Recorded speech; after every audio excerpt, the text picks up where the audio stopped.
வணக்கம். இந்திய நேரப்படி காலை 8:30 மணி செய்திகள். முதலில் ஜிம் தலைப்புச் செய்திகளை காணலாம். பீகார் முன்னாள் துணை முதலமைச்சர் சுஷில்குமார் மோடி காலமானார். பிரதமர் மோடி இரங்கல். தமிழகத்தில் இன்று 11ஆம் வகுப்பு தேர்வு முடிவுகள் வெளியீடு. காலை 9:30 மணிக்கு இணையதளத்தில் வெளியாகிறது. நேற்று விறுவிறுப்பாக நடைபெற்றது 4ஆம் கட்ட நாடாளுமன்ற தேர்தல். 67% வாக்குப்பதிவு. மோடி இந்த முறை வெற்றி பெற்றால் எதிர்காலத்தில் தேர்தலை நடக்காது. காங்கிரஸ் தலைவர் கார்கே பரப்புரை. HD ரேவண்ணாவுக்கு நிபந்தனை ஜாமீன். சிறையில் இருந்து இன்று விடுதலை.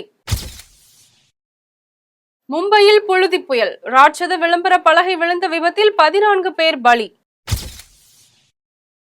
நடப்பு IPL தொடர். குஜராத் கொல்கத்தா இடையேயான போட்டி. மழையின் காரணமாக போட்டி ரத்து. இனி விரிவான செய்திகளை காணலாம். பீகார் முன்னாள் துணை முதலமைச்சர் சுஷில்குமார் மோடியின் மறைவிற்கு பிரதமர் மோடி இரங்கல் தெரிவித்துள்ளார். பீகார் முன்னாள் துணை முதலமைச்சரும் பாஜக மூத்த தலைவருமான சுஷில்குமார் மோடி டெல்லியில் உள்ள அகில இந்திய மருத்துவ அறிவியல் கழகத்தில் நேற்று மாலை காலமானார். இந்நிலையில் சுஷில்குமார் மோடியின் மறைவிற்கு பிரதமர் மோடி வெளியிட்டுள்ள தனது எக்ஸ் வலைதள பக்கத்தில், கட்சியில் எனது மதிப்புமிக்க சக தொண்டரும் பல தசாப்தங்களாக எனது நண்பருமாக இருந்து வந்தவருமான சுஷில் மோடியின் மறைவு மிகுந்த சோகத்தை ஏற்படுத்தியுள்ளது. பீகாரில் பாஜகவின் எழுச்சி மற்றும் வெற்றியில் அவர் முக்கிய பங்கு வகித்துள்ளதாக குறிப்பிட்டுள்ளார். மேலும் எமர்ஜென்சியை கடுமையாக எதிர்த்து மாணவர் அரசியலில் தனக்கென ஒரு பெயரை உருவாக்கிய சுஷில்குமார் மோடி உழைப்பாளியாகவும் அன்புக்குரிய MLAவாகவும் இருந்தார். மேலும் GSTயை நிறைவேற்றுவதில் அவர் ஆற்றிய பங்கு எப்போதும் நினைவு கூறப்படும் என்றும், இந்த துயரமான நேரத்தில் அவரது குடும்பத்தினர் மற்றும் ஆதரவாளர்களுக்கு எனது இரங்கலை தெரிவித்துக் கொள்கிறேன் என்றும் தெரிவித்துள்ளார். தமிழகத்தில் 11ஆம் வகுப்பு மாணவர்களுக்கான பொதுத் தேர்வு முடிவுகள் இன்று வெளியாகிறது. தமிழகத்தில் 11ஆம் வகுப்பு மாணவர்களுக்கான பொதுத் தேர்வுகள் கடந்த மார்ச் மாதம் 4ஆம் தேதி தொடங்கி 25ஆம் தேதி வரை நடைபெற்றது. இந்த தேர்வை 7534 பள்ளிகளை சேர்ந்த 3,89,736 மாணவர்கள், 6,03,471 மாணவிகள் என மொத்தம் 8,20,207 மாணவர்கள் எழுதினர். இது தவிர 5,000 தனி தேர்வர்களும் 187 சிறை கைதிகளும் +1 தேர்வை எழுதினார்கள். இந்த நிலையில் 11ஆம் வகுப்பு மாணவர்களுக்கான தேர்வு முடிவுகள் இன்று காலை 9:30 மணிக்கு வெளியாகிறது. மோடி இந்த முறை வெற்றி பெற்றால் எதிர்காலத்தில் எந்த தேர்தலும் நடக்காது என்று காங்கிரஸ் கட்சி தலைவர் மல்லிகார்ஜுன கார்கே தெரிவித்துள்ளார். ஜார்க்கண்ட் மாநிலம் ஹசாரிபாக்கில் நடைபெற்ற தேர்தல் பேரணியில் காங்கிரஸ் தலைவர் மல்லிகார்ஜுன கார்கே கலந்து கொண்டு உரையாற்றினார். அப்போது அரசியல் அமைப்பும் ஜனநாயகமும் ஆபத்தில் உள்ளதாகவும் மக்களும் ஆபத்தில் உள்ளதாகவும் தெரிவித்தார். மேலும் உங்களுக்கு அடிப்படை உரிமைகள் இல்லை என்றால் நீங்கள் அடிமைகளாக இருப்பீர்கள் என்று உரையாற்றிய அவர், மோடி இந்த முறை வெற்றி பெற்றால் எதிர்காலத்தில் எந்த தேர்தலும் நடக்காது என்று கூறினார். மேலும் பிரதமர் மோடி சர்வாதிகாரத்தை நம்புவதாகவும் எதிர்க்கட்சிகள் அவருக்கு தேர்தலில் பாடம் கற்பிக்கும் என்றும் தெரிவித்தார். அயோத்தியில் ராமர் கோவில் கும்பாபிஷேகத்தின் போது நடிகர்கள் மற்றும் தொழிலதிபர்களை அழைக்க பிரதமர் மறுக்கவில்லை. ஆனால் ஜனாதிபதி திரௌபதி முர்முவை அழைக்க தவறிவிட்டதாக குற்றம் சாட்டினார். HD ரேவண்ணாவுக்கு நிபந்தனை ஜாமீன் வழங்கி பெங்களூரு சிறப்பு கோர்ட்டு அதிரடியாக உத்தரவிட்டது. கர்நாடக மாநிலம் ஜனதா தளம் கட்சி MLA HD ரேவண்ணாவின் மகன் பிரஜ்வல் ரேவண்ணா பெண்களுடன் ஆபாசமாக இருக்கும் வீடியோ காட்சிகள் வெளியாகி பரபரப்பை ஏற்படுத்தியது. கர்நாடக அரசின் உத்தரவின் பேரில் இது குறித்து சிறப்பு புலனாய்வு குழு போலீசார் விசாரணை நடத்தி வருகின்றனர். இந்நிலையில் பெண்ணை கடத்தியதாக கடந்த 4ஆம் தேதி பெங்களூருவில் வைத்து HD ரேவண்ணா கைது செய்யப்பட்டார். அப்போது பெண் கடத்தப்பட்ட வழக்கில் ஜாமீன் வழங்க கோரி பெங்களூரு மக்கள் பிரதிநிதிகள் சிறப்பு நீதிமன்றத்தில் HD ரேவண்ணா சார்பில் மனு தாக்கல் செய்யப்பட்டது. அந்த மனு மீதான விசாரணை நேற்று மீண்டும் விசாரணைக்கு வந்தது. அப்போது பெண் கடத்தப்பட்ட வழக்கில் HD ரேவண்ணாவுக்கு எதிராக போதிய சாட்சி ஆதாரங்கள் இல்லாததால் அவருக்கு நிபந்தனைகளுடன் ஜாமீன் வழங்குவதாக நீதிபதி சந்தோஷ் அதிரடி உத்தரவு பிறப்பித்தார். இந்நிலையில் ஜாமீன் உத்தரவு நகலை வழக்கறிஞர்கள் இன்று பரப்பன அக்ரஹார சிறையில் நிர்வாகிகளுடன் வழங்க உள்ளதாகவும், தொடர்ந்து இன்று மதியத்திற்குள் சிறையில் இருந்து HD ரேவண்ணா விடுதலையாக உள்ளதாகவும் தகவல் வெளியாகியுள்ளது. IPL தொடரில் நேற்று நடைபெற இருந்த குஜராத் கொல்கத்தா இடையிலான ஆட்டம் மழையால் கைவிடப்பட்டது. அனல் பறக்க நடந்து வரும் நடப்பு IPL தொடர் இறுதி கட்டத்தை எட்டியுள்ளது. இந்நிலையில் அகமதாபாத்தில் நேற்று நடைபெற இருந்த 63வது லீக் ஆட்டத்தில் Gujarat Titans Kolkata night Riders விளையாட இருந்தனர்.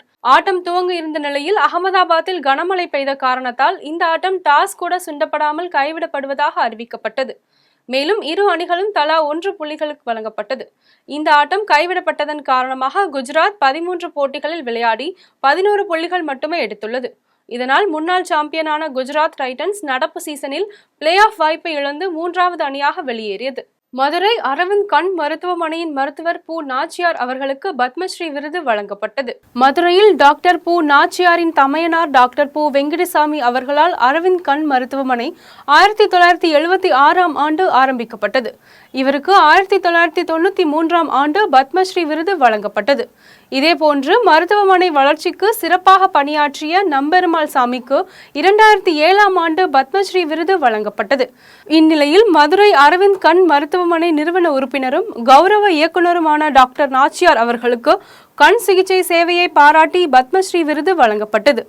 இவ்விருதினை ராஷ்டிரபதி பவனில் இந்திய குடியரசுத் தலைவர் திரௌபதி முர்மு அவர்களிடமிருந்து டாக்டர் நாச்சியார் பெற்றுக்கொண்டார். ஆப்பிள் விஷன் நிறுவனம் ப்ரோ மிக்ஸ்டு ரியாலிட்டி ஹெட்செட் கருவியை கண்டுபிடித்து மருத்துவத்துறையில் புதிய புரட்சியை ஏற்படுத்தியுள்ளது.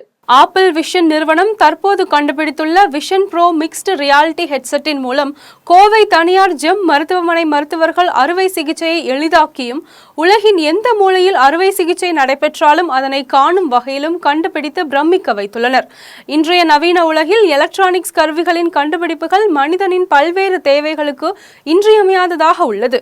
இக்கருவியின் செயல்பாடுகள் குறித்து ஜெம் மருத்துவமனையின் தலைவர் டாக்டர் பழனிவேலு, ஜெம் மருத்துவமனையின் முதன்மை செயல் அதிகாரி பிரவீன்ராஜ், குடலியல் அறுவை சிகிச்சை நிபுணர் டாக்டர் பார்த்தசாரதி ஆகியோர் செய்தியாளர்களிடம் தெரிவிக்கையில், நம்ம எல்லாம் மானிட்டரை பார்த்து சர்ஜரி பண்ணிக்கிட்டு இருந்த காலம் மாதிரி இப்பொழுது நம்ம கூகுள்னு சொல்கிற போல அந்த மாதிரி இதில் ரிசீவ் பண்ணக்கூடிய ப்ரோ விஷனை அமெரிக்காவில் இன்ட்ரோடியூஸ் பண்ண இந்த கருவியை வைத்து நம்ம ஆப்ரேஷன் செய்துக்கிட்டு இருக்கோம். ஆப்பிள் ப்ரோ விஷன் இது நம்ம பித்தப்பை கற்கள், ஸ்டமக் கேன்சர், அப்படி இருக்கக்கூடிய வயிற்றுக்குள் இருக்கக்கூடிய கீஹோல் ஆப்ரேஷன் எல்லாமே இப்போது இந்த ப்ரோவிஷனை வச்சு நம்ம ஆப்ரேஷன் பண்ணோம். இதனுடைய கருவியினுடைய இது வருங்காலத்துக்குள்ளதுங்கிறது தான் ப்ரோங்கிற வச்சு அவங்க கொடுக்கக்கூடிய இதை பயன்படுத்தி இந்த செஞ்சுருக்கிறோம். இந்த வகையில் இது ஒரு நவீனம். இதில் துல்லியமாக தெரியறதுனால புற்றுநோய்கள் போன்ற சிக்கலான அறுவை சிகிச்சை கூட மிக துல்லியமாக செய்கிறதுனால இப்போது புற்றுநோயினுடைய இப்போ கேன்சர் டிஷ்யூஸுக்கும் நார்மலாக உள்ளதும் கூட மிக துல்லியமாக தெரியும். அதனால் இது என்ஹான்ஸ்ட் எக்ஸிலிட்டி மிக துல்லியமாக செய்யக்கூடிய வாய்ப்பு இந்த இதில் கிடைத்திருக்கிறதுனால பேஷண்ட்டுங்களுக்கு இதனுடைய பெனிஃபிட் அதிகமாக வரக்கூடிய வாய்ப்பு இருக்குது. இது கிட்டத்தட்ட சாதாரண மானிட்டர் பார்க்கறத விட பல மடங்கு பெருசு பண்ணி காமிக்கக்கூடிய தன்மை இருக்கிறதுனால மிக துல்லியமாக பண்ணும்போது ரத்த கசிவு இருக்கிறதுக்கு வாய்ப்பு இல்லை. மற்றபடியாக இது கீஹோல் ஆப்ரேஷன் என்னென்ன பண்ணுறோமோ அவைகள் அனைத்துமே ப்ரூவ் முடியும். இந்திய மாணவர்கள் 8000க்கும் மேற்பட்ட மாணவர்களுக்கு ரஷ்ய அரசின் பல்கலைக்கழகங்கள் மருத்துவ இடங்களை ஒதுக்கியுள்ளது. இது குறித்து கோவை அவினாசி சாலையில் அமைந்துள்ள தனியார் உணவகத்தில் பத்திரிகையாளர்கள் சந்திப்பு நிகழ்ச்சி நடைபெற்றது. நிகழ்ச்சியில் ரஷ்ய கலாச்சார மையத்தின் இயக்குனரும் துணை தூதருமான அலெக்சாண்டர் டோட்டோனவ், வோல்கோகிராட் மாநில மருத்துவ பல்கலைக்கழகத்தின் இணை பேராசிரியர் விக்டோரியா நவுமோவா, தேசிய நியூக்ளியர் ஆராய்ச்சி பல்கலைக்கழக பேராசிரியர் எலினா சரபுல்ட் சேவா, ஸ்டடி அப்ராட் நிறுவனத்தின் கல்வி ஆலோசகர் சி ரவிச்சந்திரன் ஆகியோர் கூட்டாக செய்தியாளர்களை சந்தித்து பேசினர். அப்போது ரஷ்யாவில் உள்ள 600க்கும் மேற்பட்ட அரசு பல்கலைக்கழகங்களில் சுமார் 200 நாடுகளை சேர்ந்த 3 லட்சத்திற்கும் மேற்பட்ட மாணவர்கள் பயின்று வருகின்றனர் என்றும் இந்திய மாணவர்கள் 25,000 பேர் 30 ரஷ்ய பல்கலைக்கழகங்களில் படித்து வருகின்றனர் என்றும் தெரிவித்தனர். மேலும் இந்திய மருத்துவ ஆணையம் 2021இல் வெளியிட்டுள்ள வழிகாட்டுதல்களை பின்பற்றி மருத்துவ படிப்பு திட்டக்காலம், பாடத்திட்டம், மருத்துவ பயிற்சி, பயிற்று மொழி போன்றவற்றை ரஷ்ய பல்கலைக்கழகங்கள் பின்பற்றி வருகின்றது என்றும் தெரிவித்தனர். ரஷ்யாவில் 63 மருத்துவ பல்கலைக்கழகங்களும் 600 பொறியியல் மருத்துவக் கல்லூரிகளும் இருக்குது. இதில் இன்றைக்கு 25,000க்கும் மேற்பட்ட இந்திய மாணவர்கள் படிக்கிறாங்க. இந்த வருடம் மருத்துவ படிப்பிற்கு மாத்திரம் 8,000 பேருக்கு ரஷ்ய மருத்துவ பல்கலைக்கழகங்கள் வாய்ப்பு வழங்க இருக்காங்க. ஒரு மருத்துவ படிப்புன்றது ரஷ்யாவில் 6 வருடம். நீட்டில் குவாலிஃபை ஆகியிருந்தால் மாத்திரம்தான் நீங்கள் ரஷ்யா உட்பட எந்த வெளிநாட்டுக்கும் போய் நிச்சயமாக படிக்க முடியும். இல்லைனா உங்களுடைய படிப்பு இங்கே ரெக்கக்னைஸ் பண்ண மாட்டாங்க நேஷ்னல் மெடிக்கல் கமிஷனில். அதே மாதிரி நீங்கள் 6 வருட படிப்பு முடிச்சுட்டு எம்பிபிஎஸ்ஸாக இருந்தால் இங்கே வந்த உடனே ஸ்க்ரீனிங் டெஸ்ட் அப்படின்றத அவசியம் எழுதி அதை பாஸ் பண்ணணும். கரூரில் நான் முதல்வன் திட்டத்தின் கீழ் 12ஆம் வகுப்பு பயின்ற மாணவர்களுக்கு உயர்கல்விக்கு வழிகாட்டும் கல்லூரி கனவு நிகழ்ச்சி நடைபெற்றது. 12ஆம் வகுப்பு முடித்த மாணவ மாணவிகள் உயர்கல்வியில் சிறந்து விளங்கும் வகையில் தமிழக அரசின் சார்பில் நான் முதல்வன் திட்டம் மூலமாக கல்லூரி கனவுகளுக்கு வழிகாட்டும் நிகழ்ச்சி கரூர் மாவட்டத்தில் 5 இடங்களில் நடைபெற்றது. அதன் ஒரு பகுதியாக புத்தாம்பூர் பகுதியில் அமைந்துள்ள வள்ளுவர் கலை அறிவியல் கல்லூரியில் கல்லூரி கனவு நிகழ்ச்சி நடைபெற்றது. நிகழ்ச்சியில் மாவட்ட ஆட்சியர் தங்கவேல் காணொலி காட்சி மூலம் பங்கேற்றார். நிகழ்ச்சியில் கரூர் மாவட்டத்தில் உள்ள அரசு மற்றும் அரசு உதவி பெறும் பள்ளிகள் மற்றும் தனியார் மேல்நிலை பள்ளிகளில் 12ஆம் வகுப்பு படித்து முடித்த சுமார் 1600க்கும் மேற்பட்ட மாணவ மாணவிகள் பங்கேற்று பயன்பெற்றனர். நிகழ்ச்சியில் 12ஆம் வகுப்பு முடித்த மாணவர்கள் உயர்கல்வியில் எந்த பிரிவை தேர்ந்தெடுத்து படிப்பது, எந்த கல்லூரிகளை தேர்ந்தெடுப்பது, பொறியியல் மற்றும் கலை அறிவியல் பிரிவுகளை எடுத்து படிப்பதன் மூலம் கிடைக்கும் பயன்கள் குறித்தும் அரசு மூலம் வழங்கப்படும் சலுகைகள் குறித்தும் இந்நிகழ்ச்சியின் விரிவாக விளக்கம் அளிக்கப்பட்டது. நிகழ்ச்சியில் அரசு கல்லூரி பேராசிரியர்கள், அரசு பள்ளி ஆசிரியர்கள், கல்வியியல் நிபுணர்கள் மற்றும் அரசு அலுவலர்கள் கலந்து கொண்டு மாணவர்களுக்கு தேவையான அறிவுரைகளை வழங்கி அவர்களின் சந்தேகங்களை போக்கினர். கொடைக்கானலில் சில தினங்களாக கனமழை பெய்ததன் காரணமாக ஆங்காங்கே நிலச்சரிவுகள் ஏற்பட்டு போக்குவரத்து பாதிக்கப்பட்டது. கோடை விடுமுறையின் காரணமாக திண்டுக்கல் மாவட்டம் கொடைக்கானலில் சுற்றுலா பயணிகள் அதிகரித்து வரும் சூழ்நிலையில் கொடைக்கானலில் சில தினங்களாக கனமழை தொடர்ந்து பெய்து வருகிறது. இதனால் கொடைக்கானல் வத்தலகுண்டு நெடுஞ்சாலையில் பல இடங்களில் நிலச்சரிவு ஏற்பட்டுள்ளது. இதனால் நட்டங்கரை பகுதியில் போக்குவரத்து பாதிப்பு ஏற்பட்டது. 2 மணி நேர போராட்டத்திற்கு பிறகு வனத்துறையினர் நெடுஞ்சாலைத்துறை உதவியுடன் மரங்களையும் கற்கள் அனைத்தையும் அகற்றப்பட்டு போக்குவரத்து சரி செய்யப்பட்டது. தேசிய அளவில் நடைபெற்ற கராத்தே போட்டியில் பங்கேற்ற தமிழக வீரர்கள் தங்கப்பதக்கம் வென்று சாதனை படைத்துள்ளனர். உத்தரகாண்ட் மாநிலத்தில் தேசிய அளவிலான கராத்தே போட்டி நடத்தப்பட்டது. இதில் தமிழ்நாடு, கேரளா, குஜராத், உத்தரப்பிரதேசம் உள்ளிட்ட 28 மாநிலங்களை சேர்ந்த 1000க்கும் மேற்பட்ட வீரர் வீராங்கனைகள் கலந்து கொண்டனர். தேசிய அளவில் நடைபெற்ற கராத்தே போட்டியில் கேடட், ஜூனியர், சீனியர் உள்ளிட்ட பல்வேறு பிரிவுகளில் போட்டிகள் நடத்தப்பட்டன. இதில் சீனியர் பிரிவில் பங்கேற்ற தமிழ்நாட்டை சேர்ந்த கராத்தே வீரரும் வழக்கறிஞருமான அருண் பிரபாகரன் தங்கப்பதக்கம் வென்று சாதனை படைத்துள்ளார். அதேபோல் தமிழ்நாட்டை சேர்ந்த மற்றொரு நபர் விக்னேஷ் என்பவர் ஜூனியர் பிரிவில் வெண்கலப் பதக்கம் என்று சாதனை படைத்துள்ளார். தேசிய அளவில் நடைபெற்ற கராத்தே போட்டியில் வெற்றி பெற்றதன் மூலம் தமிழ்நாட்டை சேர்ந்த அருண் பிரபாகரன் தெற்கு ஆசியா, ஆசியா, காமன்வெல்த் உள்ளிட்ட போட்டிகளில் இந்தியாவின் சார்பில் பங்கேற்க தேர்ச்சி பெற்றுள்ளார். இந்த நிலையில் உத்தரகாண்டிலிருந்து விமானம் மூலம் சென்னை வந்தடைந்த கராத்தே வீரர்களுக்கு அவரது உறவினர்கள் மாலை அணிவித்து பூங்குத்து கொடுத்து உற்சாக வரவேற்பு அளித்தனர். இதனை அடுத்து தங்கப்பதக்கம் வென்ற அருண் பிரபாகரன் செய்தியாளர்களிடம் தெரிவிக்கையில், திருவள்ளூர் டிஸ்ட்ரிக்ட் சார்பாக நாங்கள் ரெப்ரசென்ட் பண்ணி தமிழ்நாடு ஸ்டேட் வின் பண்ணி இந்த நேஷனல்ஸ் முடிச்சிருக்கோம். இந்த நேஷனல்ஸ் ஜெயிச்சவங்க இந்த வருஷம் நடக்க இருக்கிற South Asian Games, South Asian karate, Asian karate, Commonwealth இந்த 3 ஈவெண்ட்டுக்குமே நாங்கள் தேர்ச்சி பெற்றிருக்கோம். So almost 28 state plus paramilitary force, army, defence team எல்லாருமே கலந்துக்கிட்டாங்க சீனியர் கேட்டகரியில். மற்ற ஜூனியர்ஸ் கேட்டகரி அண்டர் 21 பார்த்திங்கன்னா 28 மாநிலத்தை சேர்ந்த அனைத்து பிளேயர்ஸுமே கலந்துக்கிட்டாங்க. தொடர்ந்து சமூக நீதி குறித்து விடாமல் பேசி வருவது பாமக தான் என்று திண்டிவனத்தில் பாமக நிறுவனர் ராமதாஸ் தெரிவித்துள்ளார். திண்டிவனம் அடுத்த தைலாபுரத்தில் உள்ள தனது இல்லத்தில் பாமக நிறுவனர் ராமதாஸ் செய்தியாளர்களை சந்தித்து பேசினார். அப்போது சமூக நீதி பற்றி சில கட்சிகள் பேசினாலும் தொடர்ந்து சமூக நீதி குறித்து விடாமல் பேசி வருவது பாமக தான் என்றும் சமூக நீதி விவகாரத்தில் செய்த தவறுகளை திமுக திருத்தி அமைக்க வேண்டும் என்றும் தெரிவித்தார். மேலும் 4வது கட்டமாக ஆந்திரா, ஒடிசா போன்ற 96 தொகுதிகளுக்கு தேர்தல் நடைபெறுகிறது என்றும் இதில் தேசிய ஜனநாயக கூட்டணி வெற்றி பெற்று நரேந்திர மோடி 3வது முறையாக ஆட்சி அமைப்பார் என்றும் நம்பிக்கை தெரிவித்தார். ஜாதிவாரி கணக்கெடுப்பு நடத்த வேண்டும் என்பதை வலியுறுத்தி வருகின்ற நிலையில் சாதிவாரி கணக்கெடுப்பு நடத்தாமல் தமிழக அரசு காலம் தாழ்த்தி வருவதாகவும் அதனை மத்திய அரசுதான் செய்ய வேண்டும் என தெரிவிப்பதாக குற்றம் சாட்டினார். சாதிவாரி கணக்கெடுப்பு பீகார், ஆந்திரா, கர்நாடகாவில் நடத்தப்பட்டு தெலுங்கானாவில் நடத்த நடவடிக்கை எடுக்கப்பட்டுள்ளதால் காலம் தாழ்த்தாமல் தமிழக அரசு சாதிவாரி கணக்கெடுப்பு நடத்த வேண்டும் எனவும் பாமக நிறுவனர் ராமதாஸ் வலியுறுத்தியுள்ளார். திருவண்ணாமலை கிரிவல பாதையில் நீர் ஆதாரமாக விளங்கும் கோசாலை ஓடையை ஆக்கிரமித்து பாலம் அமைக்கும் பணிகளுக்கு பொதுமக்கள் எதிர்ப்பு தெரிவித்ததால் வட்டார வளர்ச்சி ஊழியர்கள் பணிகளை கைவிட்டு சென்றனர். திருவண்ணாமலை கிரிவல பாதையில் அமைந்துள்ள அடி அண்ணாமலை ஊராட்சிக்கு உட்பட்ட கோசாலை கிராமத்தில் கோசாலை ஓடை அமைந்துள்ளது. இந்நிலையில் பருவமழை காலங்களில் அண்ணாமலையார் மலைப்பகுதிகளிலும் மற்றும் காப்புக்காட்டு பகுதியிலும் பெய்த மழைநீர் கோசலை ஓடையின் வழியே சென்று அருகில் உள்ள கோசாலை ஏரியில் கலக்கும் வகையில் ஓடை அமைந்துள்ளது. இந்த ஓடையை சுற்றிலும் சுமார் 30 ஏக்கர் விவசாய நிலங்கள் மற்றும் குடியிருப்புகள் அமைந்துள்ளன. இந்நிலையில் இந்த ஓடையினை பலர் ஆக்கிரமித்து குடியிருப்புகள் கட்டியுள்ளனர். இந்த ஓடையை ஆக்கிரமித்துள்ள பகுதிகளை மீட்டு தரக்கோரி கோசாலை கிராமத்தை சேர்ந்த ஓய்வு பெற்ற ராணுவ வீரர் சிதம்பரம் என்பவர் சென்னை உயர்நீதிமன்றத்தில் பொதுநல வழக்கு ஒன்றை தொடர்ந்திருந்தார். இந்த வழக்கில் ஓடை ஆக்கிரமிப்புகளை அகற்றுமாறு சென்னை உயர்நீதிமன்றம் உத்தரவிட்டு வழக்கை முடித்து வைத்தது. இந்நிலையில் இந்த ஓடையில் உள்ள ஆக்கிரமிப்புகளை அகற்றாமல் தற்போது அந்த பகுதியில் காலி மனை வைத்திருக்கும் ஜெய்சங்கர் மற்றும் தாதா டெவலப்பர்ஸ் என்ற தனியார் கட்டுமான நிறுவனம் கோசாலை ஓடையை ஆக்கிரமித்து நீர் ஆதாரங்களை தடுக்கும் வகையில் பாலம் அமைப்பதற்கு திருவண்ணாமலை வட்டார வளர்ச்சி அலுவலரிடம் ஆணை பெற்றுள்ளதாக கூறி பாலம் கட்டும் முயற்சியில் ஈடுபட்டனர். அதற்கான பணிகள் தொடங்கப்பட்ட நிலையில் அப்பகுதி விவசாயிகள் மற்றும் குடியிருப்பு வாசிகள் எதிர்ப்பு தெரிவித்து அதிகாரிகளுடன் வாக்குவாதத்தில் ஈடுபட்டனர். இதனையடுத்து அதிகாரிகள் பணிகளை கைவிட்டுவிட்டு அங்கிருந்து சென்றுவிட்டனர். கோவை மாவட்ட உயிரியல் பூங்காவிற்கு அந்தஸ்து வழங்குவதற்கு இந்திய அரசு மறுக்கப்பட்டதை தொடர்ந்து வன உயிரினங்கள் இடமாற்றம் செய்யப்பட்டது. கோவை மாவட்டம் வஉசி வன உயிரியல் பூங்காவிற்கு உயிரியல் பூங்கா அந்தஸ்து வழங்குவதற்கு இந்திய அரசு மறுக்கப்பட்டதை தொடர்ந்து பூங்காவில் பராமரிக்கப்பட்டு வந்த வன உயிரினங்களை வனப்பகுதியில் விடுவித்திட முதன்மை தலைமை வன பாதுகாவலர் மற்றும் தலைமை வன உயிரின காப்பாளர் ஆணை பிறப்பித்தனர். இதனைத் தொடர்ந்து கோவை வஉசி உயிரியல் பூங்காவில் இருக்கும் அட்டவணை வன உயிரினங்களை மாற்றம் செய்திட தமிழக வனத்துறையினால் நடவடிக்கை மேற்கொள்ளப்பட்டு வருகிறது.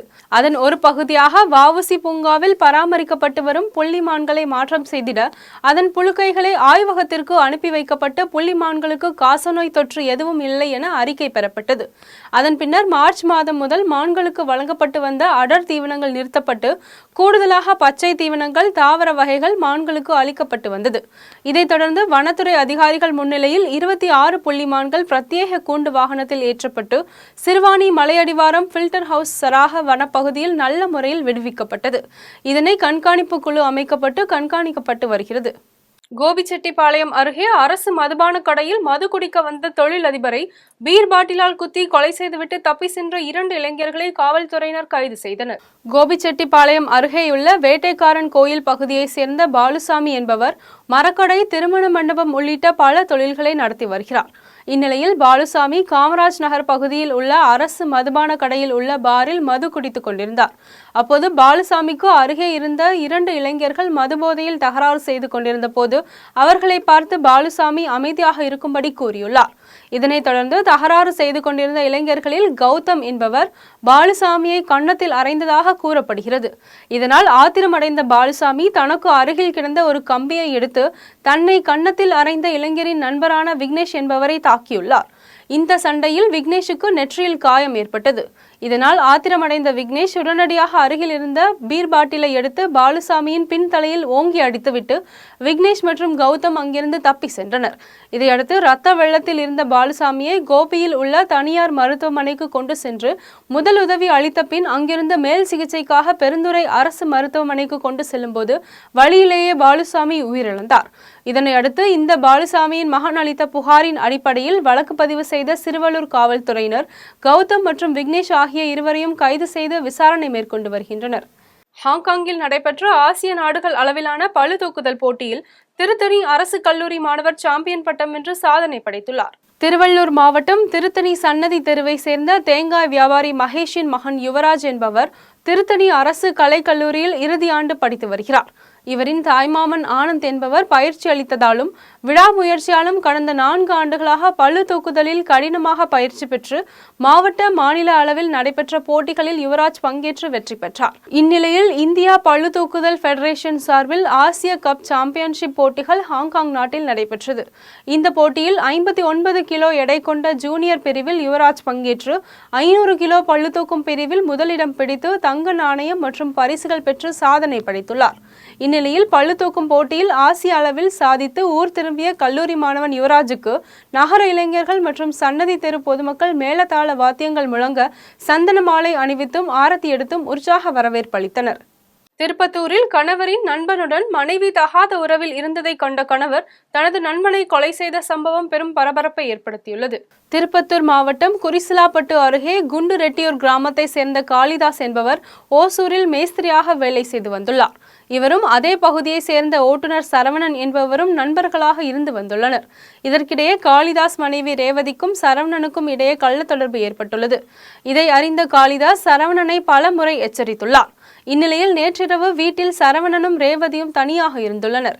அப்போது காளிதாஸ் யாரிடமும் தெரிவிக்காமல் ஓசூரில் இருந்து வீட்டிற்கு வந்துள்ளார்.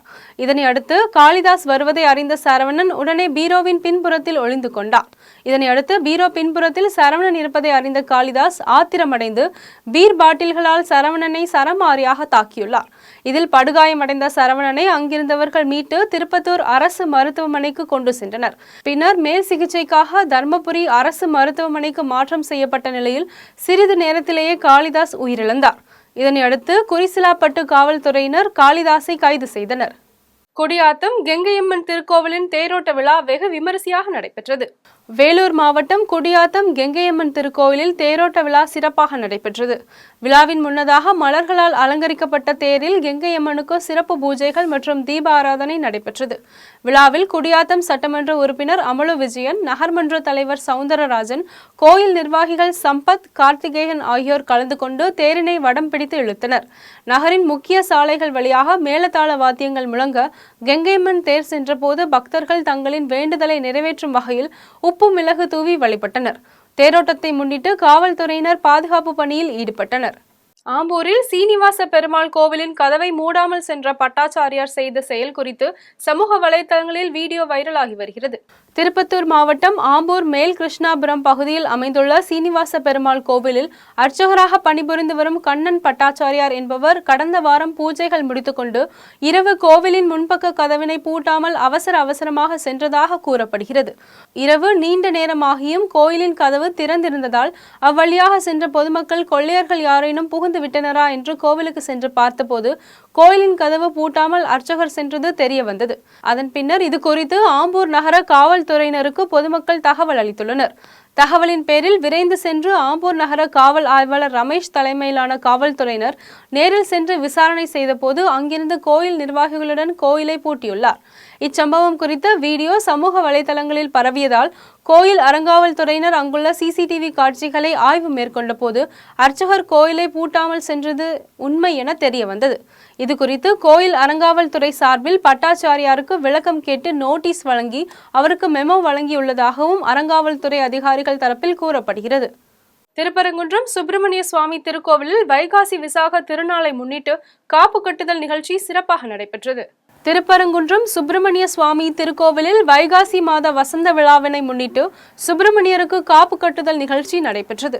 இதனைத் தொடர்ந்து மாலை உற்சவ சன்னதியில் உற்சவர் சுப்பிரமணிய சுவாமி தெய்வானை மறிக்கொழுந்து அலங்காரத்தில் எழுந்தருளினர். அதன் பின்பு சிறப்பு யாகசாலை பூஜை நடைபெற்று சுப்பிரமணிய சுவாமிக்கும் தெய்வானை அம்மனுக்கும் காப்பு கட்டும் நிகழ்ச்சி நடைபெற்றது. அதனைத் தொடர்ந்து சுவாமி உற்சவர் சன்னதியில் இருந்து புறப்பட்டு லட்சுமி தீர்த்தம் அருகேயுள்ள வசந்த மண்டபத்தில் எழுந்தருளினார். அப்போது சுவாமிக்கு சிறப்பு பூஜைகளுடன் தூப தீப ஆராதனைகள் நடைபெற்றது. இதில் ஏராளமான பொதுமக்கள் கலந்து கொண்டு சாமி தரிசனம் செய்தனர். சென்னை கிழக்கு கடற்கரை சாலையில் உள்ள ஸ்ரீ கிருஷ்ணர் திருக்கோயிலில் ராதாகிருஷ்ணருக்கு பிரத்யேக புஷ்ப அபிஷேக ஆராதனைகள் வெகு விமரிசையாக நடைபெற்றது. சென்னை கிழக்கு கடற்கரை சாலையில் அமைந்துள்ள ஸ்ரீ ராதாகிருஷ்ணா கோயிலின் 12ஆம் ஆண்டு விழாவை முன்னிட்டு புஷ்ப அபிஷேக விழா வெகு விமரிசையாக நடைபெற்றது. விழாவில் ஸ்ரீ ராதாகிருஷ்ணருக்கு பல கிலோ எடையுள்ள வண்ணமயமான மலர்கள் மற்றும் மனம் கொண்ட மலர்களின் இதழ்களால் அபிஷேகம் செய்யப்பட்டது. அதன் பின்னர் அழகிய மலர்களால் செய்யப்பட்ட ஆடை அணிவிக்கப்பட்டது.